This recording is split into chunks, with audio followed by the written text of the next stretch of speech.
morning students. Today we are continuing with the second unit of the ninth class, that is matter around us pure. We are doing some more questions. The first question of today is that what are dispersed and dispersion medium, dispersed phase and dispersion medium.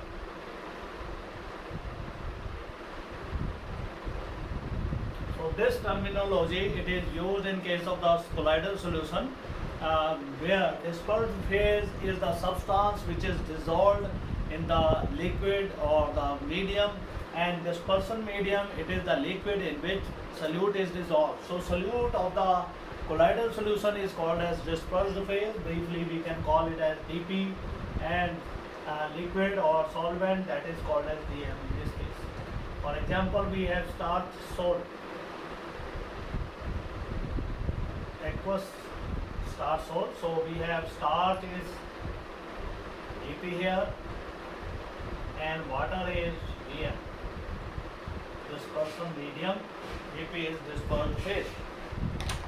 Now we come to another question. How will you separate the constituents of colored ink?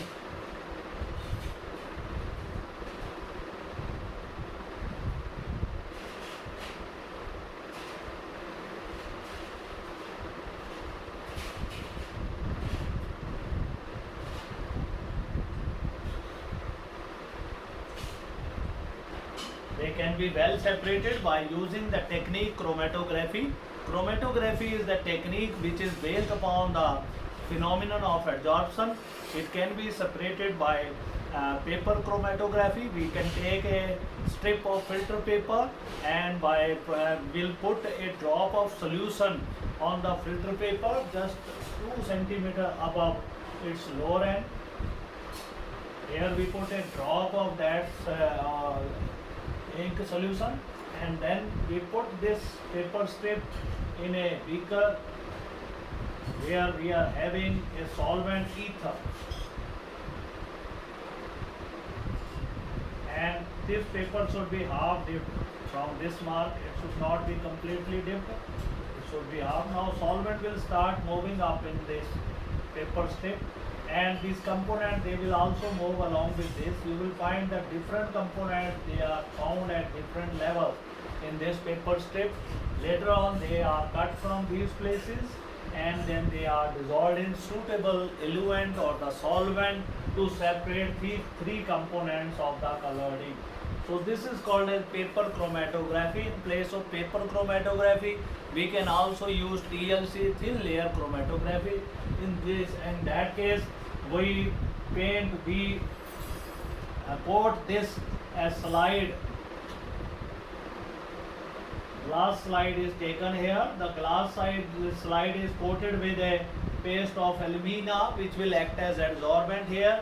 Similarly, a point is placed at the bottom of the slide just 2 centimeter above of it, and then this slide is suspended in the suitable solvent eluent. Then these components they will start moving just like they moved in case of the paper strip, and we'll get the different positions of these components. Later on they are separated by using suitable eluent. So this is chromatography. Then we have how will you separate hydrated copper sulfate from water. So it can be well separated by means of crystallization. The whole of the solution is kept in a china dish and it is heated with a burner by keeping it dish over a wire gauge, and then when solution is heated, water gets evaporated. We are left with a concentrated liquid which is called as mother liquid. And later on the crystals of copper sulfate pentahydrate they are formed in this mother liquid. Then how will you separate nitrogen from the liquid air? It can be separated by use of fractional distillation. When fractional distillation of the liquid air is carried out, we'll get nitrogen at different levels other than the oxygen and noble gases. So this is the way how to separate nitrogen from liquid air.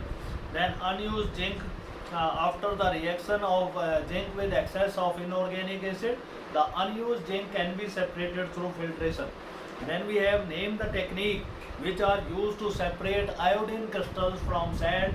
As we know, iodine is a sublimizable solid. So when this solid is heated in a china dish by keeping inverted funnel having cotton plug in its stem, then iodine will get vaporized on heating, and these vapor get collected, they get solidified in the inverted funnel. Later on, this material is scratched out from the inverted funnel, and the impurities they remain behind in the china dish. Then how will you separate petrol from the crude oil? It can be separated by fractional distillation. The technique is used to separate the different components of the petroleum by the fractional distillation. So this technique can be used to separate petrol from kerosene oil and crude oil. Then name the kind of change when naphthalene changes into gaseous state. Naphthalene is also a sublimizable solid. It is a physical change because naphthalene, when get vaporized and when it is cooled, it comes back, it gets reverted back to its original state. So it is a physical change of naphthalene into gaseous state. Then we have name one element which undergoes change as in which undergoes change like this. So we have the number of metals. For example, mercury, it is in the form of liquid. It can be solidified under high pressure and low temperature, and when again it is cooled, it will again come down to the, when it is heated, it will again change into the liquid. Then name a common substance which exists in the three states. That is water. Water exists in the three states. That is solid, that is ice form, liquid, that is water, and gaseous form is steam. Then name one solid just like naphthalene which can undergo this type of change. That is ammonium chloride, can change into vapor. It is also a sublimizable solid. We have another example, that is your benzoic acid. These are all sublimizable compounds. Then we have another question 3 of today, that is what is Tyndall effect?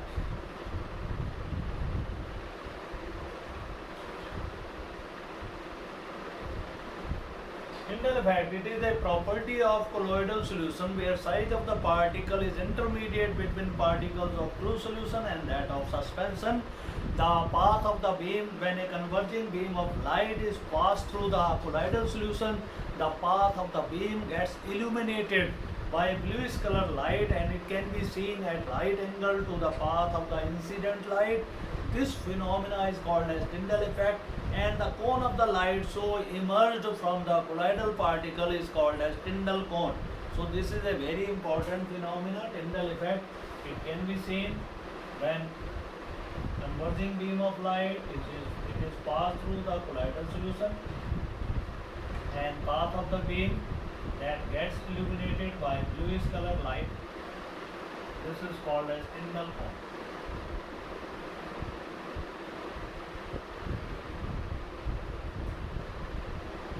This is colloidal solution. This is incident converging beam of light, and path of the beam gets illuminated by bluish color light. This is microscope which we can analyze this process. Then we have question number 4. What are Brownian moments?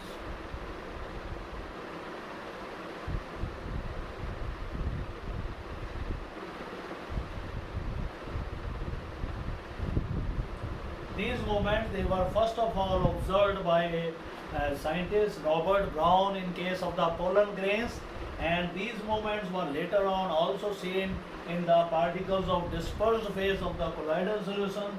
The particles of dispersed phase, they keep on moving here and there in zigzag manner.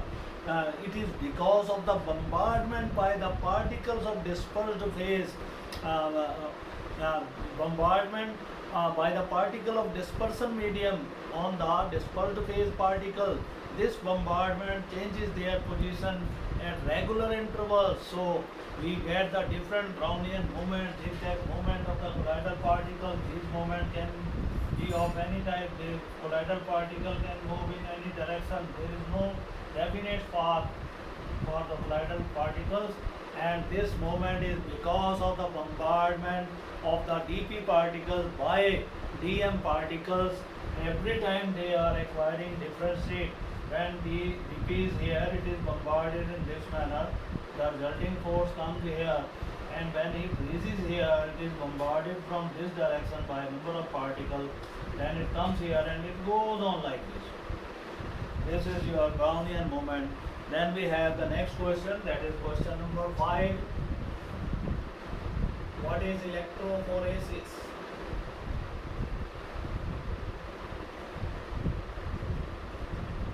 It is also called as cataphoresis. Cata means to break up. Breaking up of the colloidal solution into its constituent by passing electric current through its voltmeter. This is called as electrophoresis. So for this purpose, the colloidal solution is taken in a vessel fitted with 2 electrodes. When electric current is passed through the colloidal solution, then dp moves towards the electrode which is having opposite charge to them. dm moves towards other electrode which is having opposite charge to dm. In this manner, dp and dm, they get segregated, they get separated from each other. It results in the breaking up of the colloidal solution and formation of precipitates of the colloidal solution. So this phenomena is called as the cataphoresis or electrophoresis. So these are very important questions from colloidal solution. Then we come to the next. List out the techniques which are used to purify the substances. Since most of the substances, they are not in the pure state contained in the nature, so we will be now list out the different techniques which are used to purify the substances. This will be our question number 7. List out different techniques used to purify substances. Number 1 is filtration. Number 2 is crystallization. Third is evaporation. Fractional crystallization.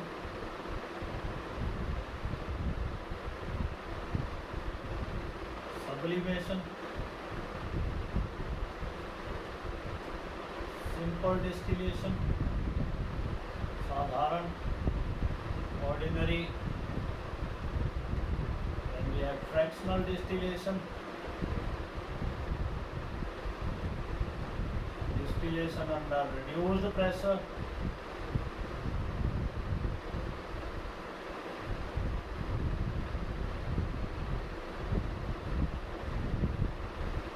Or vacuum distillation.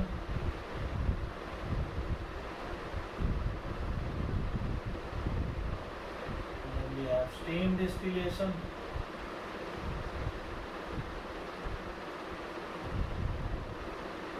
Differential extraction.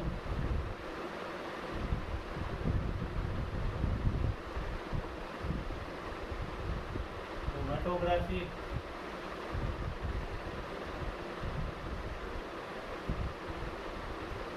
So these are the techniques which are used to purify the substances.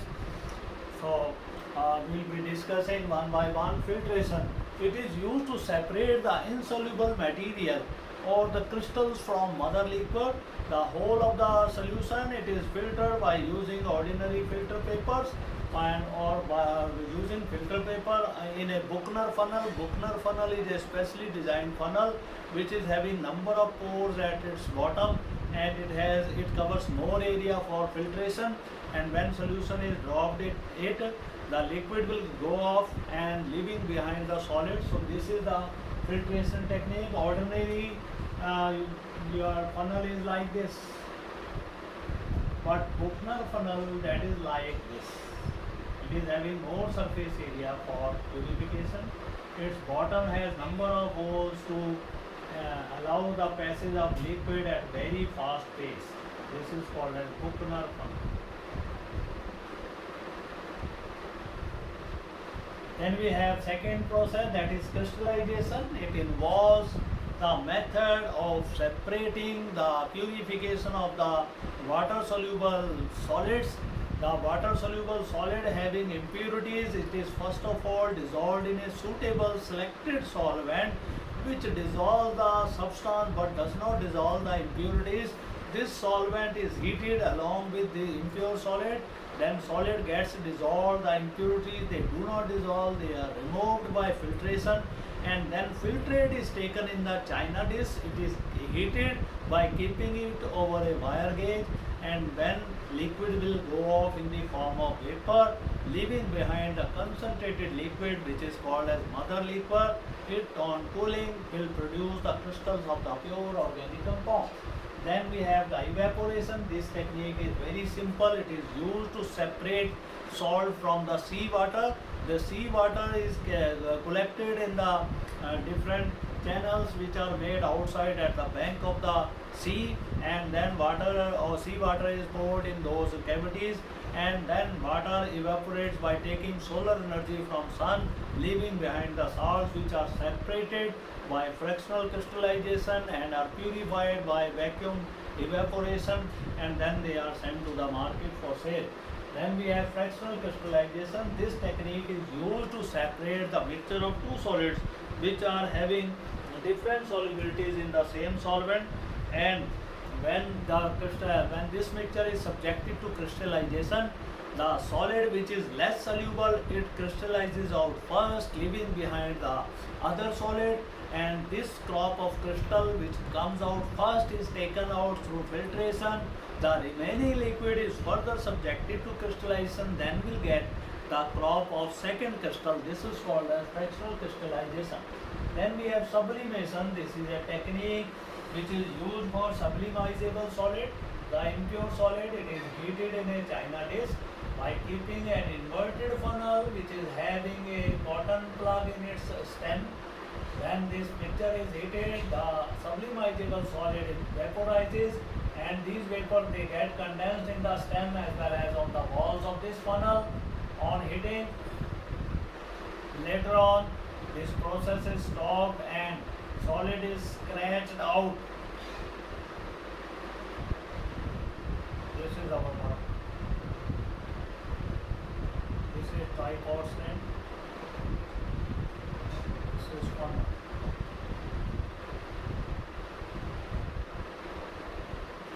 is wire.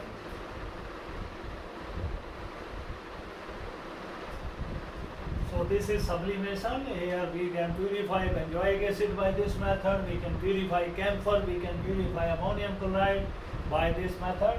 Then we have the next method, that is simple distillation.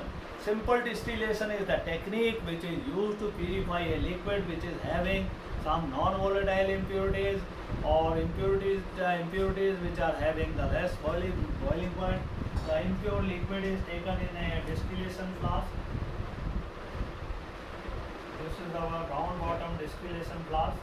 It is heated by keeping it over a tripod and wire gauge.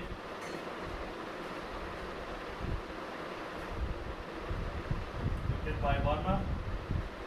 A thermometer is fitted in it.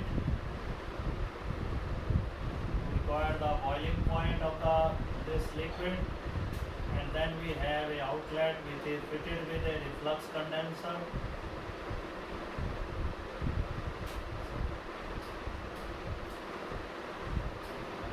Having a thin glass tube in the center for the passage of vapors, and outside it is having the water entering from bottom in the reflux outer body of the reflux container, and it is going out from here. The role of this water is to cool down the vapors which are coming from here, and this reflux condenser is then opening in a receiver.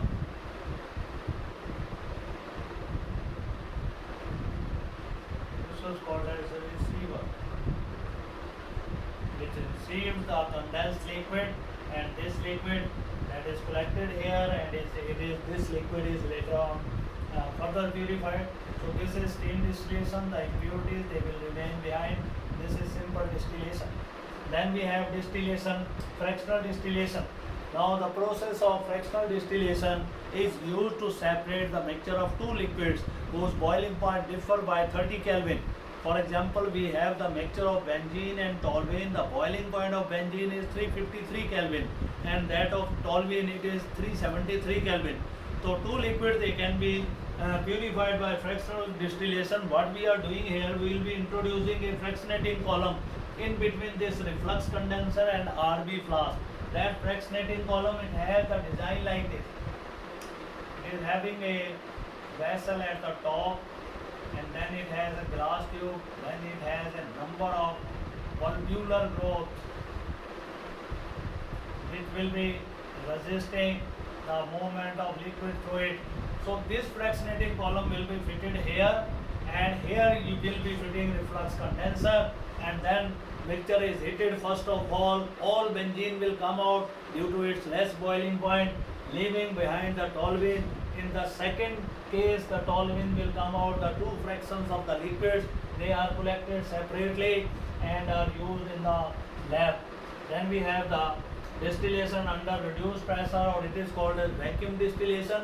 This method is used to purify those liquids which get decomposed at their actual boiling point.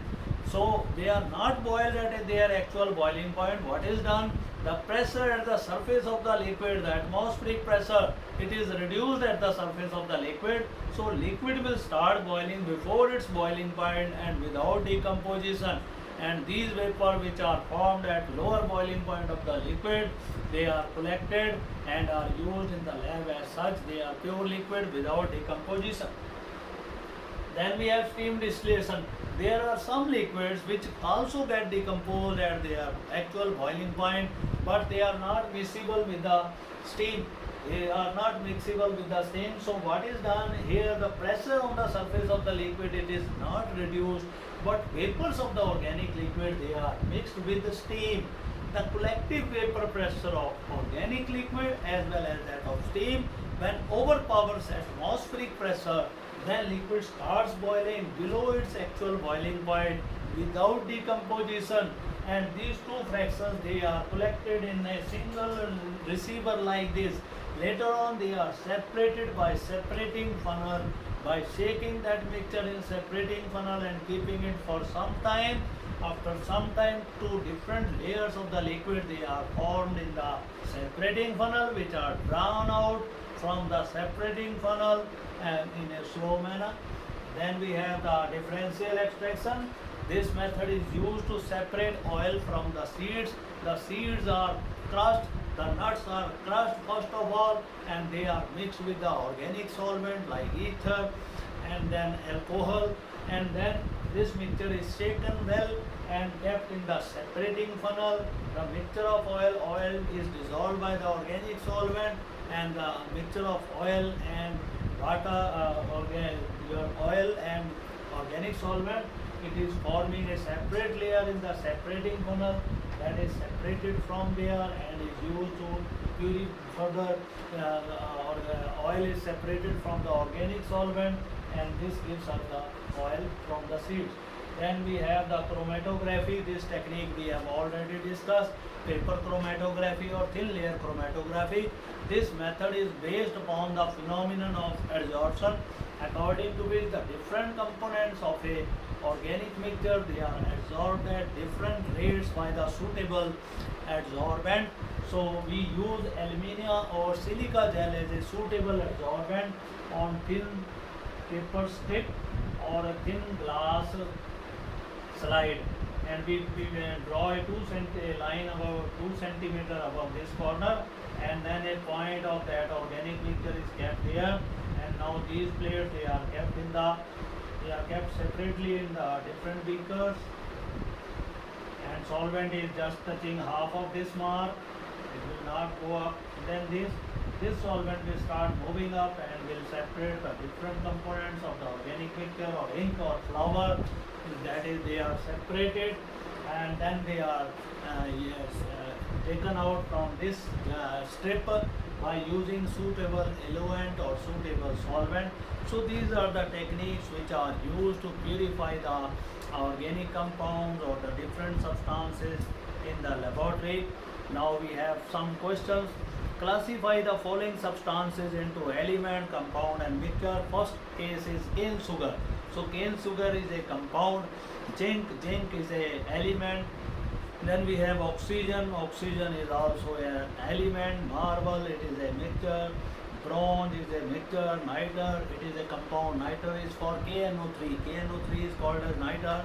Air is a mixture. Iron is an element. Milk is a mixture. Stainless steel is a mixture. It is a mixture of iron and copper. Now name the process used to separate constituents of liquefied air. It is fractional distillation, which can be used to separate the constituents of the liquid air. Then if carbon dioxide is to be separated, then we have second question. State how will you remove carbon dioxide from a mixture of carbon dioxide and KOH solution, because KOH combines with carbon dioxide to produce K2CO3. Carbon monoxide is left behind. So mixture of carbon dioxide and carbon monoxide is to be separated by passing these gases through KOH solution. KOH will combine with CO2 but will not combine with CO, and it produces K2CO3. Carbon monoxide is left behind, which is taken out by downward displacement of the water. It is collected separately. How would you separate the mixture of benzene and methyl benzene or toluene? Their boiling point, they differ by 30 Kelvin. We have just said they can be separated by means of simple distillation. Then we have the next technique. Kerosene oil is to be separated from the other petroleum fractions. It is to be done by fractional distillation again. Then we have the lead sulfate is to be separated from mixture of lead chloride and lead sulfate. So lead sulfate is insoluble in water. When this mixture is dissolved in water, lead chloride dissolves in water. Lead sulfate is insoluble, which is separated out through filtration. Then we have how will you separate iodine crystals from sand? By sublimation, we know. Petrol from kerosene oil, it is by fractional distillation. Then mixtures are usually heterogeneous, but sometimes they are homogeneous. Yes, it is true to say the mixtures are both types. They are of heterogeneous as well as homogeneous. When sugar is completely dissolved in water, it gives us the homogeneous mixture. When it is partially dissolved, it gives us the heterogeneous mixture.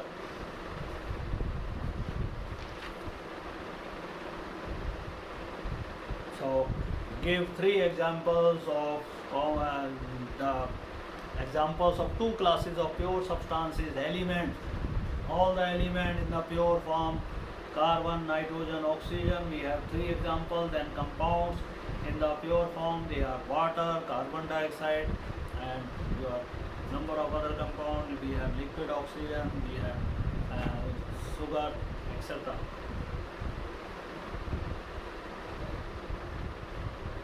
This is all about our today's lecture.